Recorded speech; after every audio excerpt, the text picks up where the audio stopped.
walking on any level, any surface, and any height of heel. I wobble often and occasionally topple over.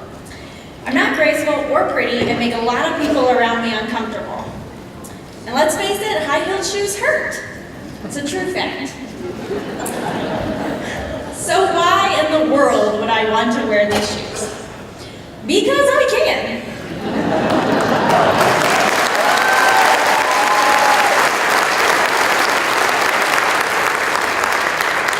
Now let me elaborate on that. Just like everyone else who grew up with a disability, I grew up in a world that wasn't catered to me. Yes, we have the Americans with Disabilities Act, and yes, we try. However, I'm going to have trouble getting into some buildings, and I'm going to have trouble understanding everything that people are saying to me all day. And most importantly, at the end of the day, I'm going to worry that someone I interacted with got the wrong idea about me as a person because I have a disability. When I was a teenager, my grandmother used to tell me the story about when I was a little girl, I used to tell everyone that I wasn't disabled. And she took so much pride in that because she didn't want me to be disabled. And she was thrilled that I didn't identify that way, so I identified as being just a normal kid. Here's the thing though, I was just a normal kid. I did everything normal kids did, and having a disability or not didn't really affect that very much. So this is usually the part of the conversation where you're looking for me to say something inspirational about how I've overcome my disability. It's true, I know you're waiting for it. But it just isn't going to happen because I had nothing to overcome. Telling me that I've overcome my disability is like telling you that you've overcome having 2 thumbs.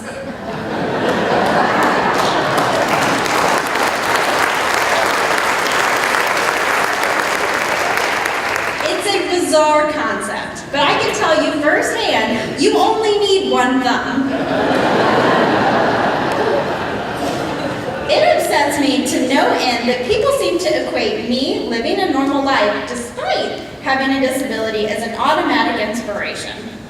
Let's pretend for a moment. Let's imagine that everyone in the entire world was the exact same. We all had 1 arm, 1 leg, 1 thumb.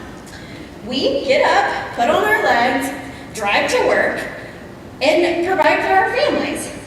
Going to work wouldn't be a point of inspiration. It would just be a point of our everyday life. It would be normal. So I was born and raised in this great state of Florida. I'm an 8th generation Floridian, and I'm the first generation person with a disability. I've learned to drive, I've learned to text without looking. Not while driving. I founded a knitting club, I went to college, I worked in the field of my choosing and then left the field completely and started doing something else, which I think is what every millennial does. I've accomplished a lot in my 25 years of living. I've become a head basketball coach for a summer camp for kids without limbs. I've attended a youth leadership forum for students with disabilities every summer that the Able Trust throws. I've started a nonprofit that brings together people without limbs to participate in activities around their peers. And right now I run the only chapter for that here in Florida, up in Tallahassee. I could not have started, and I could not continue any of these things if I had denied that my disability was a part of me. A whole part of me.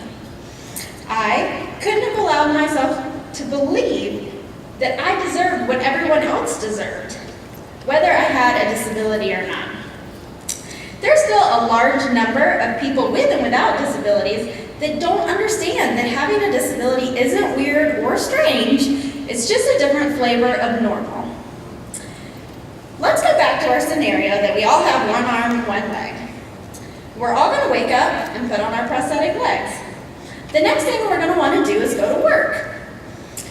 We want to earn a living and provide for our families and help develop the economy. It's just a part of life. I'm sure that each of you can think back to a point where you realized you were going to have a job in order to survive, do the things that you wanted. Well, shockingly, people with disabilities want to do the same thing. We have the same life expectancies as everyone else. Florida has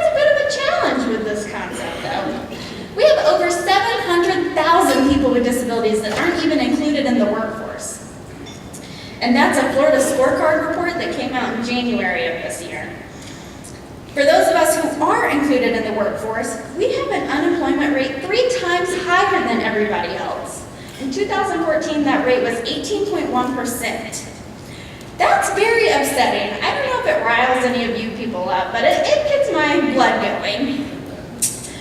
We've changed laws to create equal opportunities for people to get hired into the jobs that they want, that they're qualified for, and yet we still have an unemployment rate so much higher than everyone else without disabilities. If you aren't aware of what the Florida Chamber Foundation does, we identify solutions to challenges facing Florida. And this is a challenge facing Florida. Persons with disabilities are an important group of prospective employees that represents one of the largest untapped pools of skills and talent here in Florida. And we aren't always being thought of when businesses are looking to hire. By 2016, we know that we're going to have 6 million more people call Florida home, and we're going to need 2 million more jobs. Part of the successful growth of Florida's economy is to access all of the talent in Florida and create a diverse and inclusive workforce. With help from one of our partners, the Able Trust, the Florida Chamber Foundation has developed an internship program. So we're reaching out to regional chambers of commerce to reach out to their businesses to provide monetary incentives for people who want to take a person with a disability as an intern at their place of work. Our goal for this internship is to match talented interns with businesses throughout Florida who will in turn help us meet the long-term goal of closing the gap for the unemployment rate of Floridians with disabilities. At this time, we're looking for businesses. We want you to participate and understand that this idea of people with disabilities being just like everyone else, that they have pride in who they are, and that they deserve the same life expectancies as everyone. If you'd like to take an intern at your office, please contact me when I walk off of the stage or later this afternoon. I'll be working throughout the conference. We do have a limited amount of funding, and right now we still have some slots available, so I'd be thrilled to talk to you more about it. So if it sounds like I'm up here selling something, I absolutely am. I'm selling the idea that a girl with one leg can wake up, put on her leg, get ready for work by strapping on her favorite pair of high-heel shoes. Not because she runs the risk of falling with each and every step that she takes, but because she believes that she deserves the same opportunity to fall as everyone else.